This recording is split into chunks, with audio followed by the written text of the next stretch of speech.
What's up, REIT Ballers? We are back. This is M. Glad with Spurlock, back for another episode of REIT Ball. Today, we will be talking about PropTech or property technology, essentially the future of real estate. So stay tuned.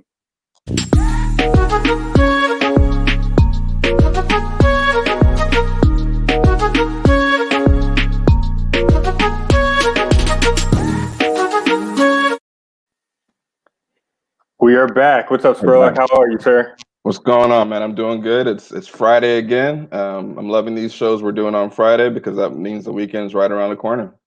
Absolutely. And I didn't need coffee today because this guy, the guest that we have today, is going to get us pretty hyped. So no caffeine needed. We have Josh Panknin here this week. He is a PropTech professor and entrepreneur. So Josh was actually a professor of mine at NYU, but his prior roles include the director of real estate tech initiatives at Columbia University. He was also a professor at Columbia, also teaching PropTech. And prior to that, he was the VP of Deutsche Bank, where he was the head of secondary CMBS real estate valuations team. And Josh is currently still a professor, but at NYU, where he's teaching PropTech still. And he's working on real estate tech projects at Columbia University Engineering School. So he's truly an expert in the space. We're lucky to have him. On a personal note, like I said, he was a professor of mine, but I think I mentioned in season one of the reasons why I started REIT Ball was really after a career failure, right? And I invested with the wrong group. I was like thinking about quitting, wanted out. And Josh was one of the people who were in my corner and really just had words of encouragement, really shared his personal experience, helped me kind of dust myself off and just double down in the industry that I love. So I was really appreciative there. So if you are on the fence for school, it's not for everyone, but if you are thinking about going to undergrad or grad, professors can also be therapists, people. So just think about that. And last, most important of the entire bio, Josh is a man loyal to Johnny Walker Black. Neat, of course.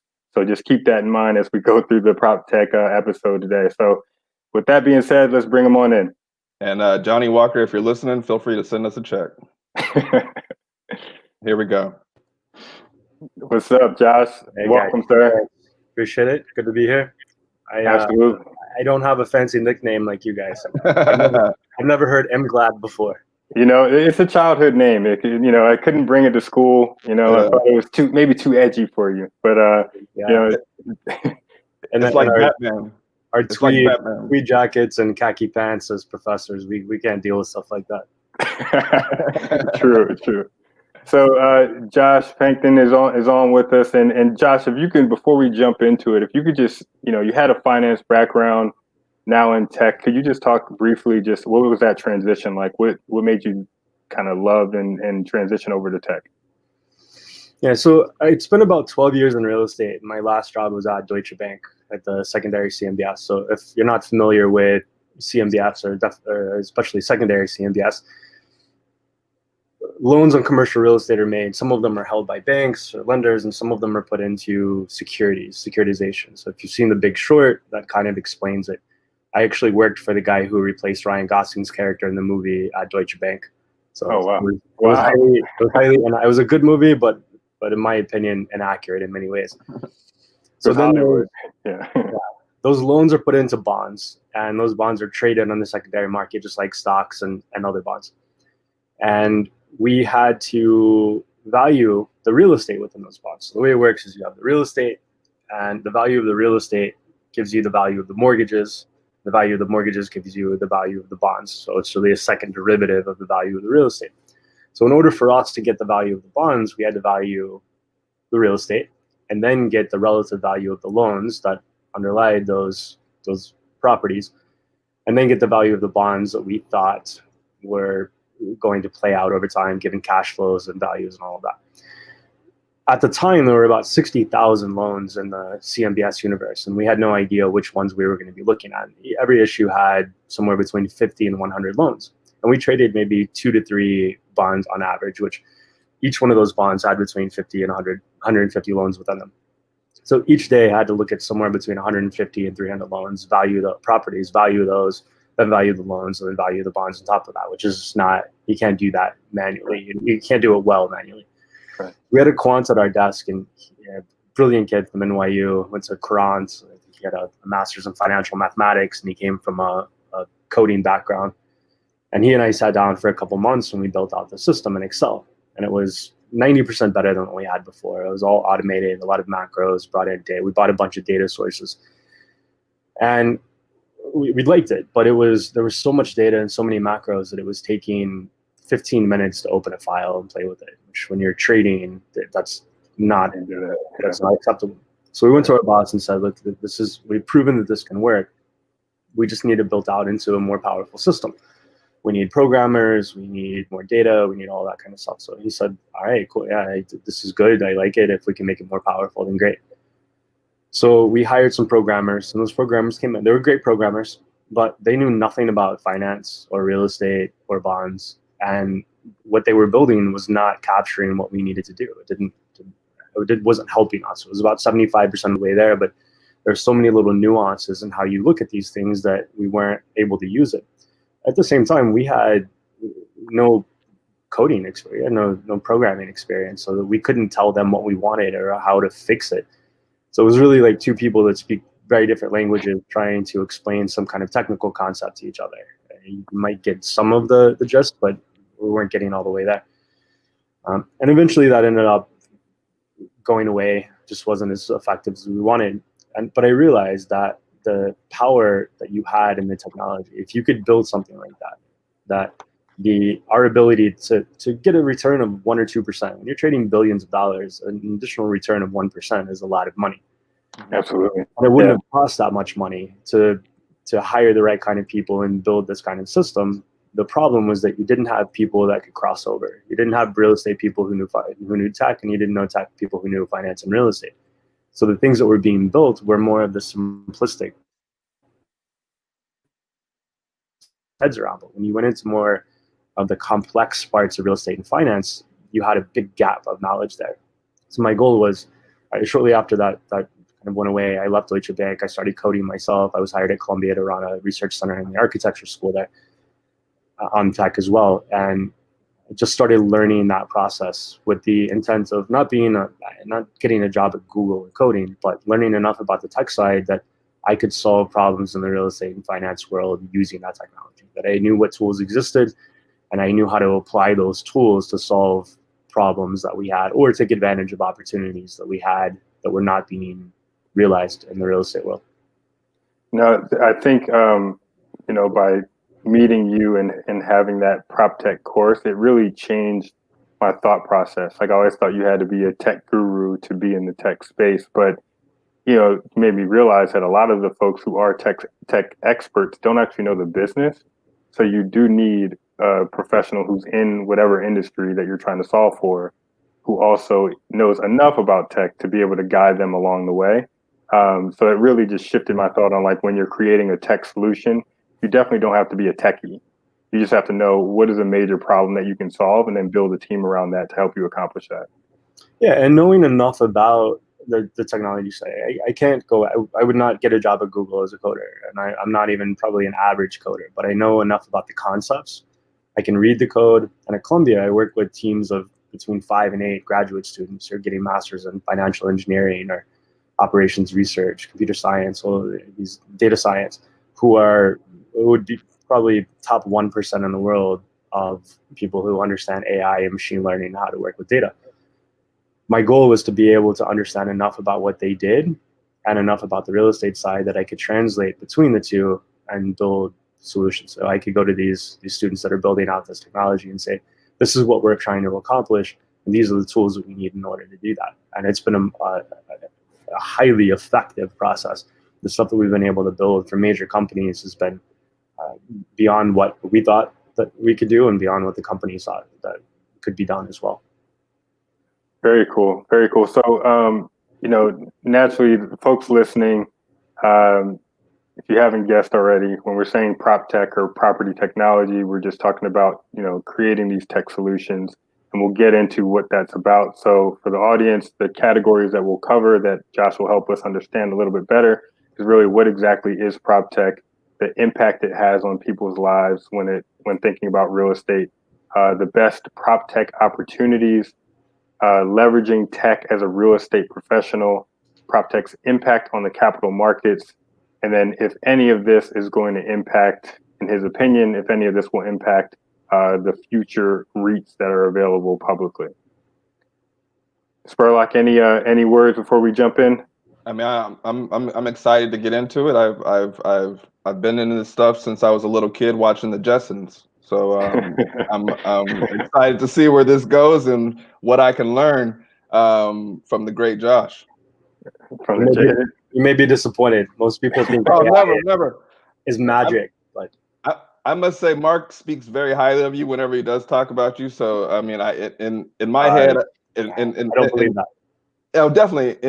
In my head, I figured when you walk into the classroom, you kicked open the doors, smoke came out, and then you were just ready to go. That's how Mark describes you. He actually sat there. He actually sat there and just stared at us. It was really super awkward. But no, let's jump in for the listener. What's that? It was effective. Everybody got quiet very quickly. For sure. We're like, who is this guy? So let's jump into it if you could. So like, as we mentioned before when we talked, the audience, they're beginners, right? New investors. So they're less familiar with real estate, obviously not as familiar with the term PropTech. If you could just describe exactly what PropTech is, and then also just summarize the different categories within PropTech and how it's evolved in the industry over the last few years. Sure. So PropTech is really the marketing name for any technology that serves the real estate industry. It's been called CRE tech, PropTech. There's Contech for construction tech, Architect for architecture. It was more for the marketing side than I think the reality, and it's been hyped up and overused to the point that it's like innovation. Okay, everybody is innovative. I think the gist of it is that people are trying to bring technology over and build technology for real estate related problems, and anything that is now associated or can be applied to any function within real estate companies is now called PropTech. I think there are a lot of companies out there that are not PropTech company. They're not real estate companies. There might be a tech company that has a solution they can put into a real estate company, but many times that same solution can be put into a medical firm or a retail firm. It doesn't really matter. But PropTech is hot right now, and there's a lot of funding going to it. So being called a PropTech firm is just like saying I have AI now. If you're PropTech and you have AI and you have all these fancy buzzwords, then it's easier to get funding for that. So I guess the short answer would be it's any kind of technology that can be applied to real estate. And then within real estate, you have, just like in the regular real estate industry, minus the technology, you have construction, you have architecture, you have development, you have finance. So the subcategories of Contech and fintech and all of these apply to those subcategories of real estate as well. Got it. No, so really it's the entire transaction of real estate, from planning all the way through the actual either acquisition or disposition, everything in between that process of development. There's different buckets for PropTech based on where you are in that phase. So that's what Josh is referring to when he talks about Contech and all these other variations of PropTech. So thank you for that. So people, as the users, it'll be interesting to hear kind of when they think about the future of real estate, what that means. So Kent, why don't you take over? Yeah, definitely. So Josh, our listeners are probably most familiar with residential office and retail properties. How will PropTech impact these sectors and shift the user experience? So I think there's two ways. The way that it's being applied now is, I call it incremental solutions. So we're taking problems or inefficiencies in those niches that currently exist, and the technology is trying to make those a little bit better, a little bit more efficient, a little bit more effective. In residential, you see a lot of brokerage-focused businesses or lending-focused businesses, where the way I describe it is those things can already be done now. You already have brokers, you already have mortgage platforms, and much of this technology is going to try to make those a little bit more efficient.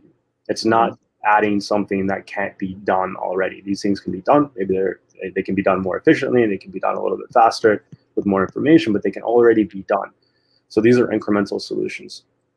The other side is new capabilities. We're bringing in technology to do things that we simply couldn't do before. I think a big part of that is fundamental understanding of markets, of the relationships, of the dynamics between indicators, between factors that drive residential markets or that drive office markets or drive retail markets. And by that, I mean, we know that macroeconomic conditions affect how real estate performs, but there are also microeconomic conditions. On some of our projects, we're looking at things like what's the nature and characteristics of businesses within a census block area. A census block is essentially a city block about the same size. What are the characteristics and dynamics within each one of these blocks, and how do they all relate to each other? How are they changing, and how is one part of the city performed, either grown or declined relative to the city as a whole and relative to areas around that?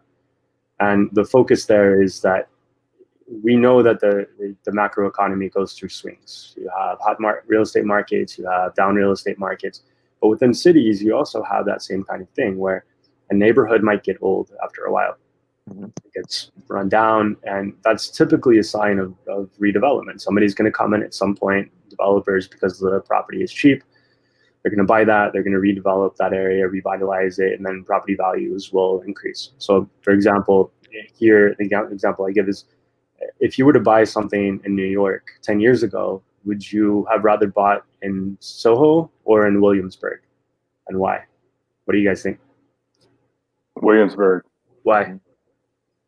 10 years ago, it wasn't what it is today. I mean, a lot of it was a little, it was still transitioning, wasn't it, during that time? Yeah, it was right about probably a couple of years before it started getting completely redeveloped. Property values have gone up, rents have gone up. That area has improved at a much higher rate than the rest of New York City as a whole. So it did ride the macroeconomic wave, but it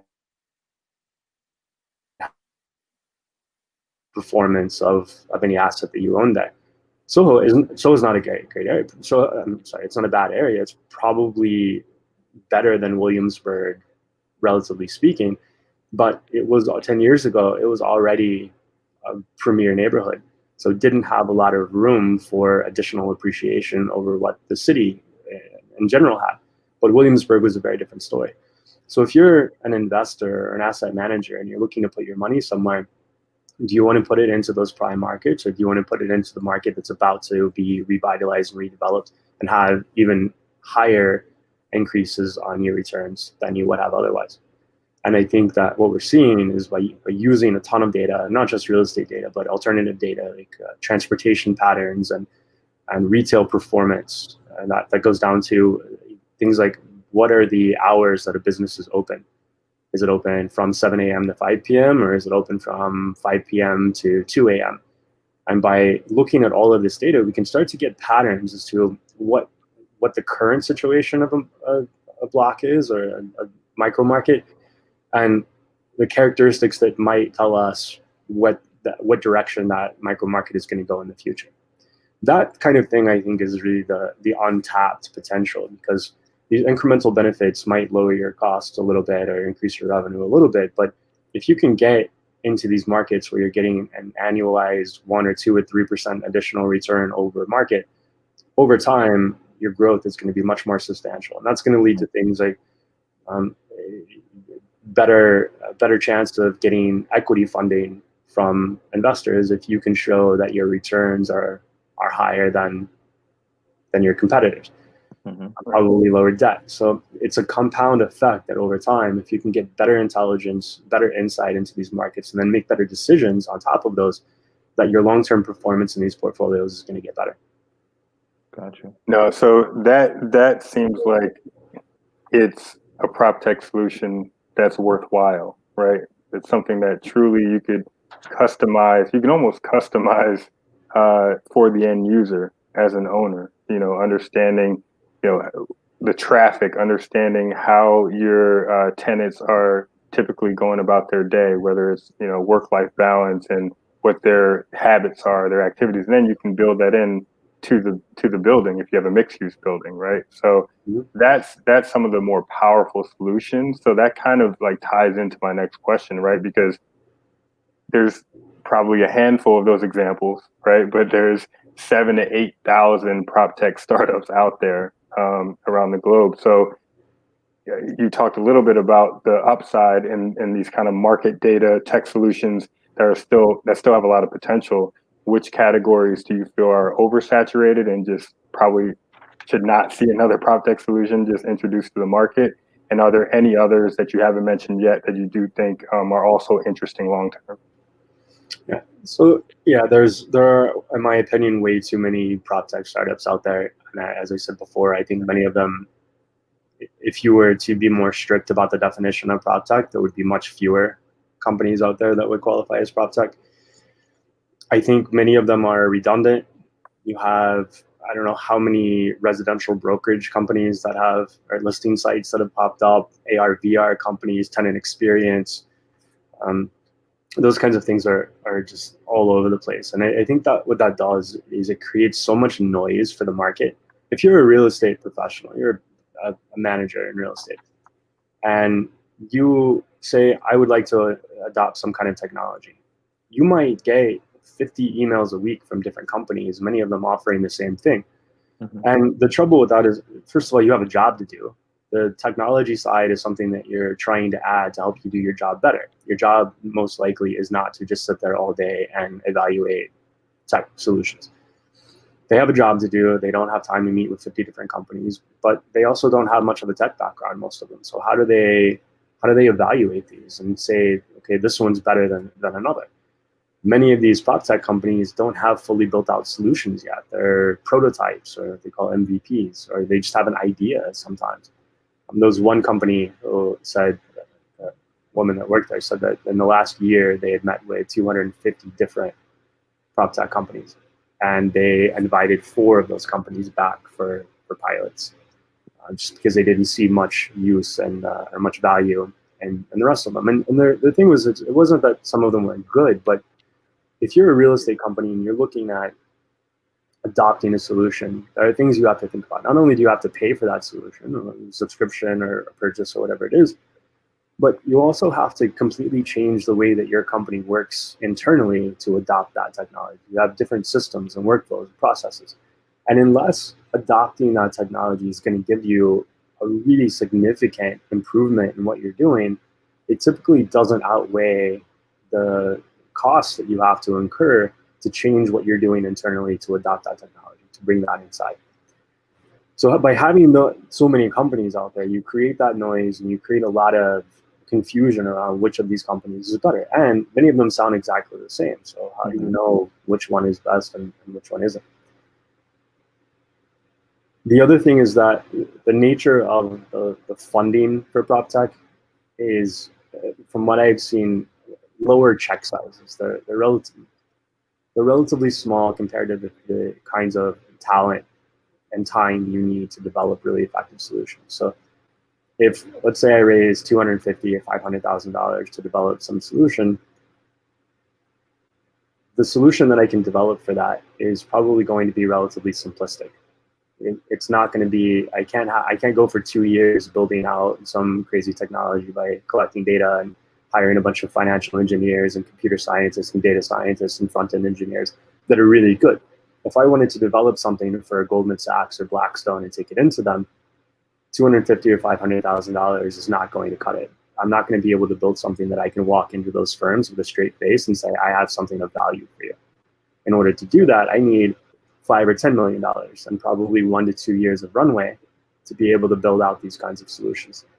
So that funding environment is, I think, detrimental to developing these more advanced solutions that can go into these more sophisticated companies, some of the more complicated functions of real estate. The other thing is that many people that are jumping into PropTech are from a tech background. They are not from a real estate background. They don't know what they don't know. Many of them are very smart people. They're very accomplished in the technology world, but real estate is a very different animal than the digital world. And they're not able to understand that well enough to capture the nuances and those small activities that real estate professionals get to learn over time about how to do their job well. I wonder if that's why we're seeing so many online kind of tenant experience, just marketplaces that seem to be I don't know, almost like the same as developing an e-commerce marketplace, right? Just that it doesn't really touch the asset or change the experience, but it's just an online thing that you kind of put up there and hey, we have a new tech solution. But to your point, as far as real estate professionals adopting prop tech, you know, we spoke when I had the meeting in London with, you know, a friend of mine who has, I think, 40 plus hotels. He has a bunch of offices across Europe, and he's pro tech, but it was very difficult for him to wrap his head around kind of startups because he was like, hey, number one, we pay for this for the hardware, for any implementation, anything, you know, to put onto the asset. If it doesn't work, we've just burned through money. It's a startup, so we don't know. By the way, what's their balance sheet like, to your point, with little funding? If it doesn't, even if it does work and they go out of business in a couple months because they were the only client for this tech startup, there's just a lot of concerns there. And that makes me just wonder for the masses, all of these startups that do have just the incremental change, how can the larger companies or the larger solutions break through and actually truly transform real estate how it should be transformed? I think it's going to be a very different mentality that has to be developed by real estate companies. If you look at tech companies, Amazon, Google, Apple, Facebook, and even we talked yesterday about Renaissance Technologies, the hedge fund. These companies are fine with putting tens, if not hundreds of millions of dollars into developing some solution. And they're okay with failing 9 out of 10 times because they know that something's going to come up. They hire really good people. Their thing is, let's hire, I think I saw something, and don't quote me on this, I'm not sure if it's accurate, but something like 80% of PhDs coming out of US universities are going into these top 5 tech companies. They're hiring and they're paying very well for that. And even if it's not 80%, it's certainly a lot. I see that at Columbia, people going into these big firms, whether it's those big tech firms or big hedge funds or finance firms. And they're paying these people really, they look at technology and good engineers as their best asset, their most valuable asset. Real estate companies look at technology as a cost, as an expense. And we're seeing some of that now, that when through Corona revenue has fallen, and one of the first things that got cut was these data science teams or these tech initiatives. They were just unplugged because they saw them as a cost that wasn't bringing in the revenue to offset that. That mentality needs to completely shift and say, if we're going to build technology, and an example I give in classes is, if I want to build a single family house, there's a certain level of resources that I need. It's a small set of resources. If I want to build a high rise, there's a whole different set of resources I need. Not only money and time wise, but the kinds of expertise that I need. And if I'm building something like One Vanderbilt here in New York City, I need the top architectural firms in the world, and the top engineering firms in the world, and the top contractors in the world. I'm not going to be able to build that building if I have subpar people that are working on it. So if you want simplistic technology solutions for real estate, like these tenant experience apps or residential apps, and I'm not saying that they're simple, I'm saying that they're solving a part of that it doesn't, there's not as much complexity relative to some other parts of real estate, then you can do that with a lower dollar amount than what you need if you're creating technology for a more complex and complicated part of the real estate web. So a lot of what we're seeing out there are these more are solutions that are handling more of the simplistic functions of real estate, like residential listings, like tenant experience, like even commercial leasing and listings and to some extent. But things when you get above that, like commercial lending, Mark, we talked about this yesterday. It's a complex process, and it's complex for a reason. There are a lot of different pieces that go into that. That technology has not been developed effectively. Valuation technology. There's some companies out there saying they're doing it. I don't, in my opinion, whatever. But I have a system designed for that. Yeah, for apartments in space. Yes. But for REIT trading, CMBS trading, large-scale portfolio management, asset management, real estate, when you're dealing with some of these more more complex asset like office. So if you have an office building, it's very different than residential. Commercial is very different than residential on the valuation side. Residential is largely valued based on comparables. What is the value of this compared to the value of other properties that have recently sold? Commercial is somewhat similar, but it's more based on the income stream that a building is throwing off. So you get the revenue from all the leases in that office building, and you subtract the expenses, you have your NOI, you apply a cap rate, and you get your value. And that all sounds very simple. But projecting that revenue is a very complicated task. If you have 20 different tenants in that building, then each one of them has a lease. And each of those leases has certain stipulations that could drastically affect not only the cash flow itself, but the certainty of the cash flow and the risk of that cash flow. And all of that has to be priced into that building. Much of that information is not listed publicly. So one of the problems that we have in real estate, and this may be why some of this technology is not being developed for the more sophisticated functions, is that the AI and machine learning that is being thrown around all over the place, it's very, very powerful if you have a lot of really good, clean data. And real estate does not have good, clean data. It has dirty data, there's not a lot of it, and there's some constraints to that. One of those constraints is geography. If I have an office building in Midtown Manhattan, then I have to compare that to other office buildings in Midtown Manhattan in similar locations. I can't compare that to office buildings in FiDi or in Boston or San Francisco. I'm geographically constrained as to the buildings that I can use as comparables to get a value for that. So that limits the number of data points that you have to analyze, so that AI system has to analyze. The other is temporal. So if I have a building that sold right next door 10 years ago, I can't use that building. I have to have sales that occurred within a relatively short time frame in similar market conditions. That further limits the amount of sales of data points that you have to analyze for sales comparables. The other is qualitative data. So there's a lot of qualitative factors that go into real estate. And for apartments, let's say it's the value of a view.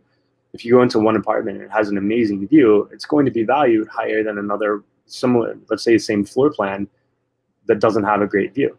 But how do we quantify that to put into these models and represent that data quantitatively so that some algorithm can analyze that? And then the last is part of that is the emotional connection, right? The emotional value, right? It's a form of behavioral finance because I want a good view, so I'm going to pay more for a good view. And that intuitively makes sense. And humans can walk in to two different units and say this view is better than that view. Right. Even humans have a very difficult time saying this view is worth $200 more per month than that view, or is it 150? Is it 400? Those are all very subjective things that a machine has no way of knowing. And then the last thing that makes it difficult for real estate is that the privacy. So that office building with all of these leases that have all the details in it about how much does a tenant have an early termination clause, or how much are they paying in reimbursements, what are their escalation schedules. None of that information is made public. So when you don't have a lot of information that's needed to really get the details on what the value of that lease is, and thus what the value of the building is, it becomes very difficult to build technology around that. And I think the easiest, which is what I was working on, is the multifamily space. But even now, since the pandemic, I think it was something like 30 or 35% of tenants are now choosing short-term or month-to-month leases. So you can no longer even model based on the assumption of a 12-month lease. It's become more like a hotel analysis. Yeah, it's different. It's also, then you have to step back and say, do I think this is permanent or do I think this is temporary? If you think it's permanent, then it becomes more like a renovation or value add purchase where I know my cash flow is going to be uncertain in the short term, but I think that over the long term, this is going to bounce back. I'm going to be able to lease it up. So how long do you think this is going to go? And nobody knows the answer to that, but those are assumptions that you have to make to say, I think this is going to bounce back eventually. And I think that at that point, it'll be worth X amount. And this is what I'm going to pay for it to write it out. Got it. Well, Kent, you have the next question. This is where Josh and I don't see eye to eye, and I'll explain why in a second. But go ahead, Ken. Josh, in your opinion, how should a real estate operator leverage PropTech today to enhance tenant experience and operational performance? And also, what does real estate look like in 10 to 20 years, and how would a long-term investor best position themselves to benefit as the industry further evolves? And before he answers, our debate is really the 10 to 20 year part.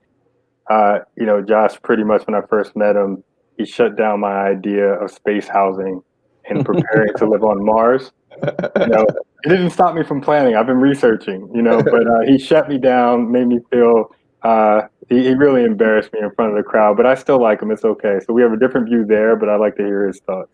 So to be more accurate, Mark, I did not shut you down. I just laughed for a while until you got the point, and I was trying to figure out a polite way to say, "That's what are you thinking?" And I'm still trying to figure out a polite way to say that. Fair enough. So we'll listen to your views. Where is the market? A little background on that is in my class, I say come up with something that's really unique and impactful and a very big idea. So after one day of throwing out a bunch of ideas where I said, no, the next morning Mark came in and said, apartments in space. I said space housing. I did not define. And this was pre-COVID. Who knows? If you bring it up now, how many people would rather go to Mars right now? I would have been ready. I would have been ready. So many people are signing up for space exploration. They just want to get out of here, bro. So yeah, your views are probably better than mine. So where do you see kind of this industry in the future? I don't think there's for the first part of that question, I don't think there's a direct answer for that. I think it's very situation dependent.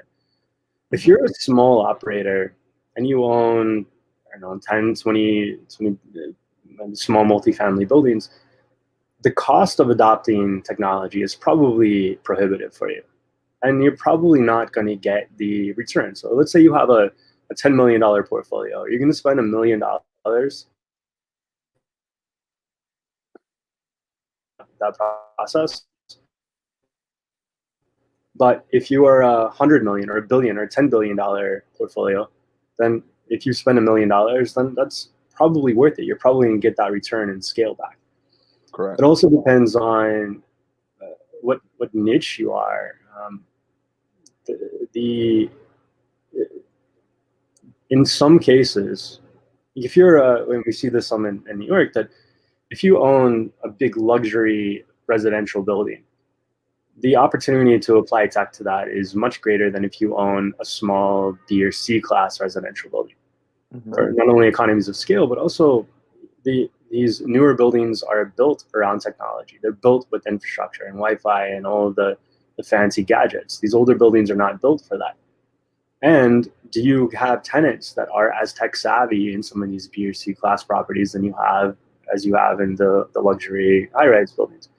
So that technology may not be as useful to the specific demographics of what you're buying. So the best way you can answer that is if you get familiar with the technologies that are out there, and I know this is not what people want to hear. They want straight answer to what you do. But it's list. I had a pen ready for the list. It becomes easy to know that answer when you get to know the technology well, what the technology can do, and what those tools will allow you to do within your business. The way I describe it is, let's say you're a carpenter and you're a really good carpenter, but you only have one tool. That's the only tool you know how to use. Then the things that you can develop with that one tool are limited to what that tool can do well. But if somebody brings you an entire toolbox full of new tools that do different things, the things that you can build now are infinitely more complex and elaborate. So when you don't know the technologies that are out there, you don't know about the technology concepts, it becomes very difficult to understand how to apply some of these things to your domain. I don't know what to build if I don't know how the tool itself works. So understanding more about those will allow you to better figure out what parts of your process, your business, your portfolio. And then you also have to ask yourself if the technology you want is more focused on how you manage what you're currently doing, or if the technology you want is going to be for for growing your business. Those are two very different things. Do I need technology that allows my tenants to more easily pay their rent, or do I need technology that's going to allow me better market analysis for my future investments, my future acquisitions? Those are two very different pieces of technology, which also is one of the reasons, going back to a previous question, why it's become so difficult to adopt technology, is that so many of these technologies do one thing. And so much in real estate requires a whole toolbox full of tools. If I run a real estate company, I acquire properties, I manage those properties, I have to deal with tenants, I have to deal with taxes, accounting, and all of these other things. To do that, you might have to subscribe to 10 or 20 different PropTech startups out there to get covered for all of that. And that gets prohibitive as well. And it's very difficult to combine those and get those different pieces of software to integrate to one another.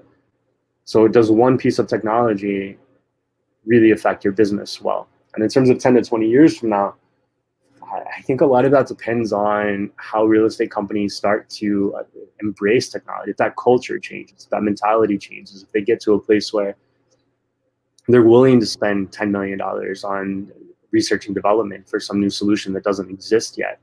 Or it could be, we've seen it in other industries where companies like Amazon and Google have taken the data that they have and jumped over into other industries and taken those over. So if, let's say, Google or Amazon, given the data that they have, gets into residential buildings and they know exactly what you buy and what your psychographic makeup is, what your income is, where you work, all of these different factors, do you think that they're better able to target tenants that would like to live at their building for longer periods of time to lower their default risk, and then start performing better? And then if they start performing better, they can pay more for assets.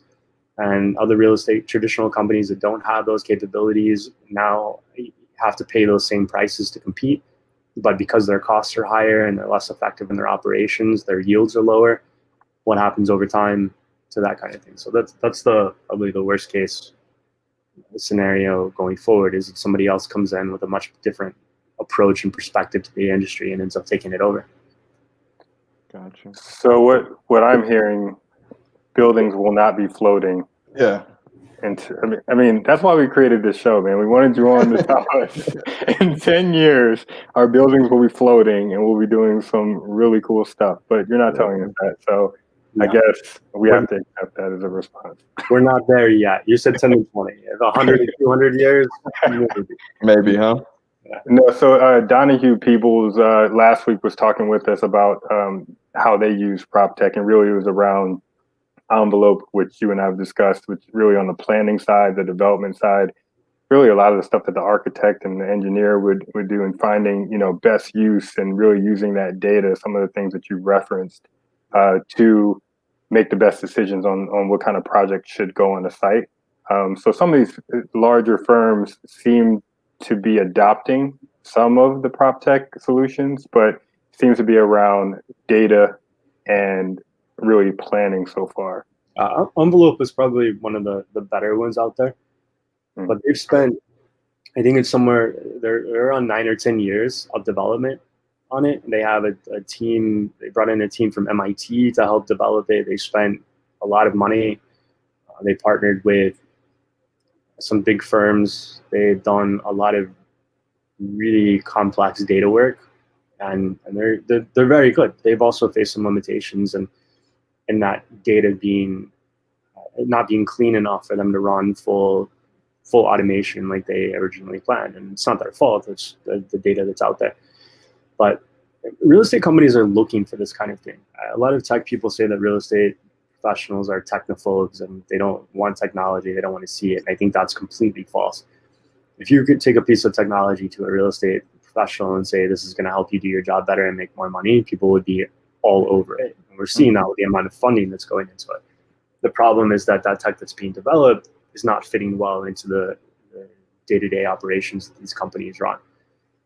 Again, there are some truths to the fact that working with real estate people and technology is extremely difficult given the lack of technical background. If you go into other industries, for example, many other industries have 6 to 8% of their budget that go into research and development. and they have teams of R&D people, and many of those people have PhDs, and they're very used to working with academia, and they work to develop new solutions to whatever new capability they want. Real estate has, I think the average is less than 1%, and most real estate companies have zero R&D. They're looking for things that are already built and ready to go and plug in that can be used on day one. Whereas other industries are looking at things, how do we implement this 3 or 5 or even some companies 10 years in the future? And how do we start developing those new capabilities now? How can they be the first to where real estate's already trying to find stuff that's already, performed? Yeah. I'm not, again, going back to why I don't think there's as many prop tech startups, is many of the technologies that are being used in real estate started in other industries, and now they're coming over and they're being applied to real estate. So it's not specifically real estate related, but it's being called prop tech. Gotcha. Yeah, and even some of these, I feel like some of these incremental solutions, even if going back to your point, if you're a large firm or you're moving large dollars, that 1% could make a huge difference, right? The margins when you're operating, when you're in your margins, when you think about it, if you're just adding something that's not necessarily changing the game, but it's saving you a few dollars here and there. If you have a large portfolio, I get why they would maybe be okay with that short term. But to your point, in the future, you're always going to be playing catch up, because you're always going to have to try to evolve and catch up to the user and their needs. And I think until you're able to spend those big dollars, I don't know how you get there either. Yeah. And so, to your point, that 1% on a portfolio is definitely meaningful. Right. But going back to the fact that many of these prop tech solutions are very narrow in their functionality, if you can get a 1% additional improvement or cut your costs by 1% in one of the 200 functions that you go through, that's not as meaningful as a 1% return in your portfolio. And having to do that, having to get that 1% return overall in your portfolio, you're going to have to adopt 100 different prop tech solutions to get that. And maybe 10, and maybe 15. You don't have one solution. There's not one piece of AI that you plug in and say, this affects my entire portfolio and every function that I have to go through to own and operate that portfolio. Right. Right. So we talked a little bit yesterday about financing, right, and capital markets. So, as a small real estate entrepreneur like myself, it's just hard to raise capital a lot of times, especially in a timely manner. And even if you do raise the capital, a lot of times operators have to give up most of the profit anyway. So do you think there'll ever be a point, we're already starting to see tokenization, online marketplaces and stuff, but do you think PropTech will ever take over to where it makes capital markets more acceptable or accessible for everyone? And does it ever democratize a larger transaction so that everyone can participate in private ownership similar to REITs? So there are quite a few companies that are trying to do the fractional ownership and the crowdfunding and get into more investment. Some of those have worked okay, but from what I've seen, they're still niche. They're not blowing up and becoming mainstream like a mutual fund would be. So I don't know. There are challenges around that as well. If you're a mutual fund and you're buying different, let's say you're an investor and you want to put money into different stocks or bonds, you have to analyze each of those different companies individually. When you go into real estate and you're trying to do fractional ownership, and let's say some company buys 100 different properties and they allow fractional ownership, you can to trade shares of each one of those. That's great. You have diversity and you can buy some of that equity, but you also have to be able to analyze 100 different buildings to see which one you want to invest in. That becomes very time consuming and very difficult to do, very challenging to do. So I think there are some challenges that they're going to have to get over in order for that to become mainstream and appeal to a lot of people. In terms of the small investors, we talked about this yesterday, that there are components to real estate that are always going to require some kind of human touch, I think, or at least for the near future. But I do think that there are things that can be done to make that process more efficient. The process of analyzing a property goes through much of the same information. You get physical information, you get financial information, you look at the area, you walk through, so you do all that. That a lot of that I think can be automated, and that data can be pushed through much more quickly. There's a company called Bowery Valuation. They do appraisals for mostly for multifamily, but for other properties as well in New York City. And the guys that started it were two appraisers, commercial appraisers, and they saw so many processes that they had to repeat manually. It was the same thing, and they were mundane. It was go to this website, get this information, type it into this form, and do that hundreds of times a day. And they said there must be a better way to do this. So they hired, they partnered with a tech guy, and they started building out the system. And now their claim is that they can't automate appraisals, but they can do 3 or 4 in the same amount of time that a typical appraiser could do one manually. And that speeds up that process a great deal. They still have, I think at this point, they're the largest appraisal firm in New York City by number of appraisers. And they have those people on staff to fill in some of the blanks, fill in some of the qualitative and subjective, and some of these just weird nuances that commercial real estate has. And then they put them out, but they can do it much more quickly. I think a lot of that concept can be applied to the capital markets, where there are a lot of things that happen. There's a lot of data out there that can be automated, that's public, that could be bought from third-party sources. And by the time it lands on a broker's desk or a lender's desk, a lot of the work is already done.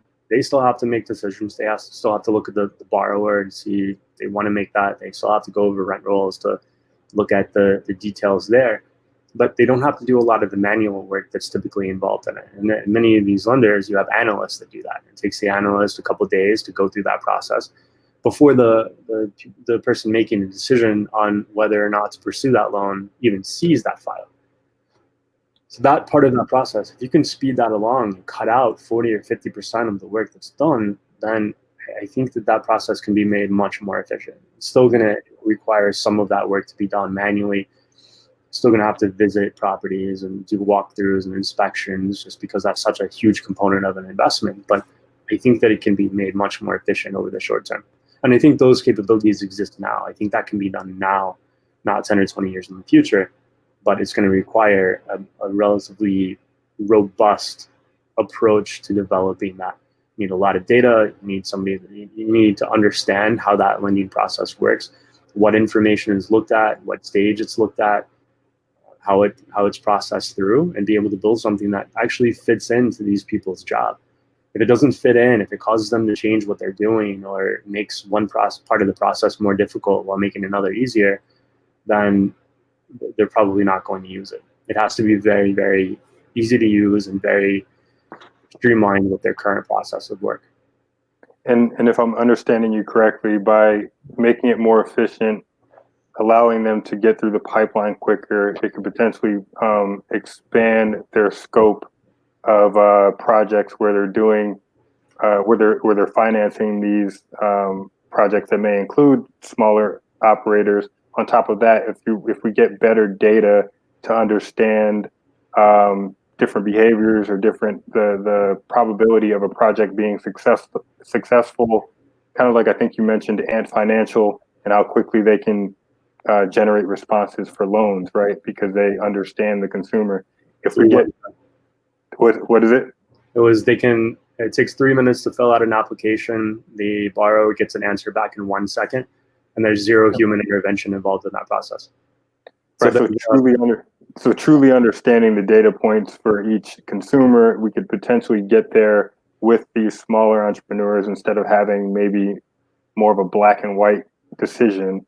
And maybe at that point we can have, even if it's based on the asset first, maybe we can get more financing. And once we understand the probability of success in a particular market where the property is or the asset is that we want to raise capital for. Am I understanding? Yeah. When you go out to get a loan, you might have to pitch it to 20 or 30 different potential lenders. And each one of them goes through the exact same process of evaluating that property. That's redundant. That's highly redundant. So how can you take much of that process and streamline it so that that's provided already to every single one of those lenders? And maybe you have, it gets to the point where lenders understand their preferences better, and then they can better match those. They see what you have, they see who you are, who the borrower is. When that comes in, they say, this is much more in line with what we want. Lenders start to become much more transparent in terms of what kind of loans they typically make, and borrowers will have a better idea of which lenders are more likely to accept their project versus another. Right now, it's a very opaque process. Nobody really understands what's going on. Nobody, capital placement changes from day to day.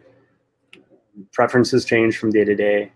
So reducing that redundancy and increasing the transparency on what you have can make that process not only much faster, but also give lenders a much quicker view and give borrowers a much better view of which lenders are more likely to lend on that kind of property.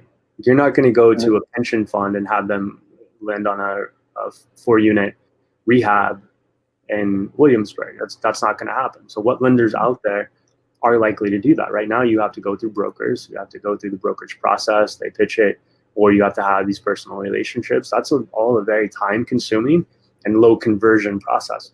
So how can we start increasing that conversion rate? I think it'll be really compelling if they can get to automated where, confidence interval of this property being X% successful, and therefore we need, 200 basis points risk premium. Typically we wouldn't have done this, but because now we have all of this data and these algorithms in place, we will do it, but for an additional 2% interest or whatever that is, and automate it that way. I wonder if it'll be interesting to see if we ever get there. It could. That's more of a manual process as well, I think, and it's also subjective. What is the probability of a property being successful? That a lot of that is already taken into account based on who the borrower is and what your financial situation is and your experience operating properties in the past and where we are in the market cycle. All of that goes into it.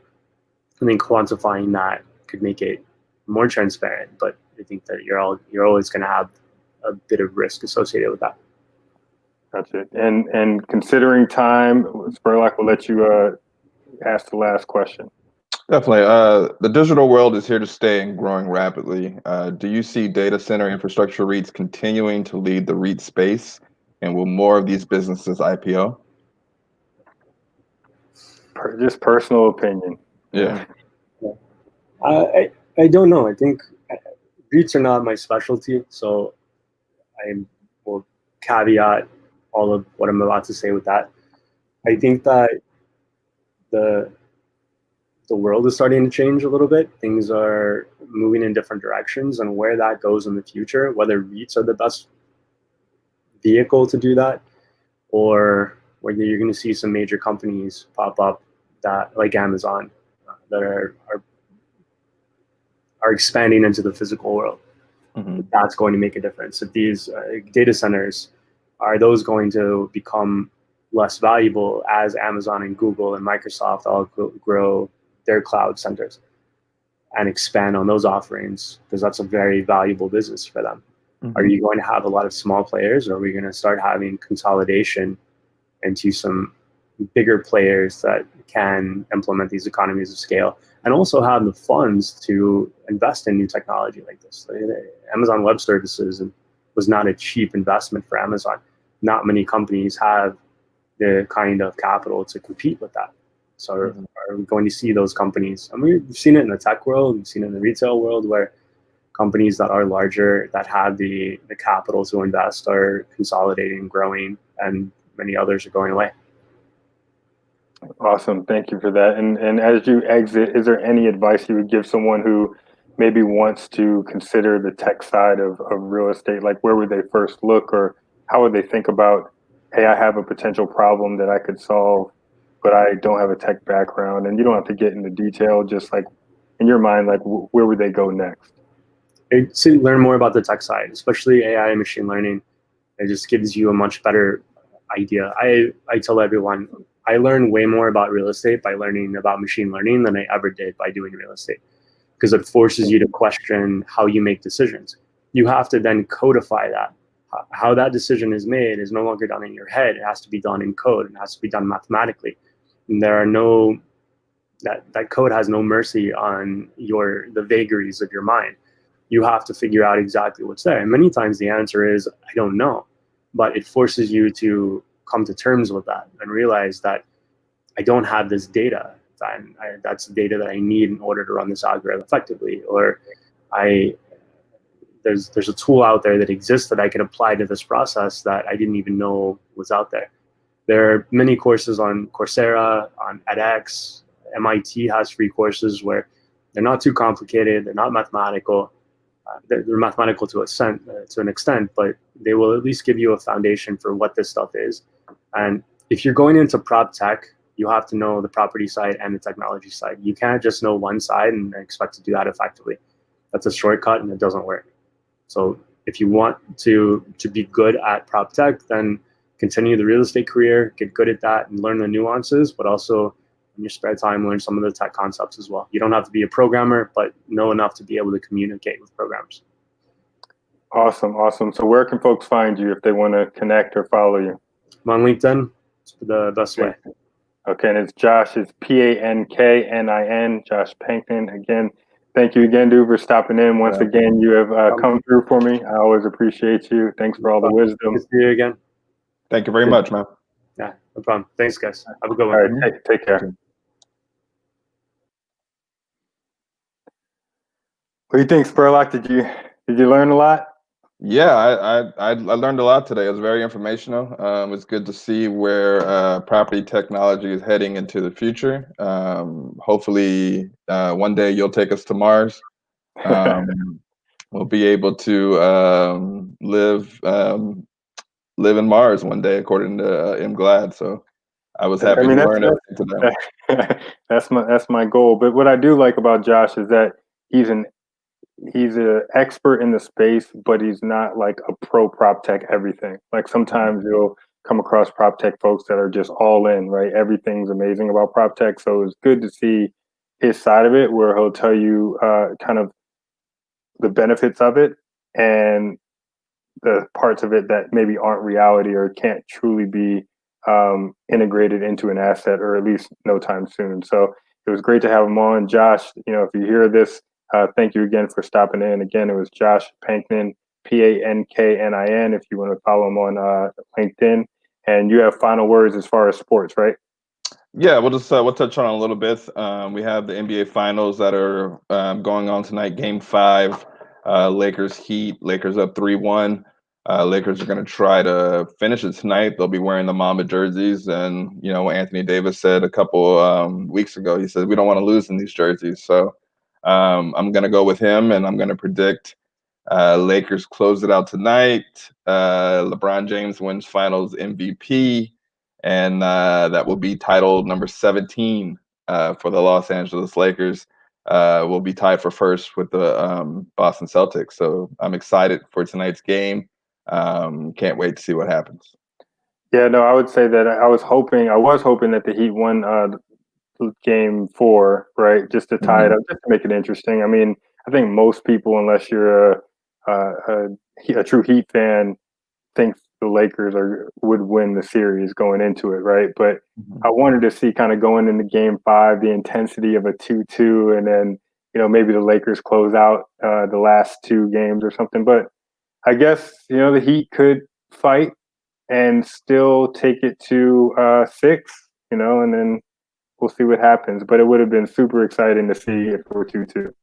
Yeah, it's going to be interesting. So I think Bam is playing tonight. No, Gordon Dragic is not playing. So the Heat are definitely still down 1. But it's going to be interesting either way. We'll see if Jimmy Butler can put the Heat on his back again and go for that 40-point triple-double again. That's really what the Heat needs to win. I'm sure Anthony Davis and LeBron James will accept that challenge on defense and keep switching off between the two of them. They did that last game, held Jimmy to 22 points. So we'll see what happens. Awesome. And I would just say the last piece, next Friday, we have one of the executives from Avison Young for capital markets. So he's going to talk a little bit about real estate trends, financing, and things like that. So stay tuned for that next week as we interview him as well. And we will also do market updates as well. I'll do some REIT updates since I haven't in a while because of the interviews. So I'll keep you abreast of all REIT and real estate industry news. So stay tuned. Take care. Until next episode, we're out. Peace.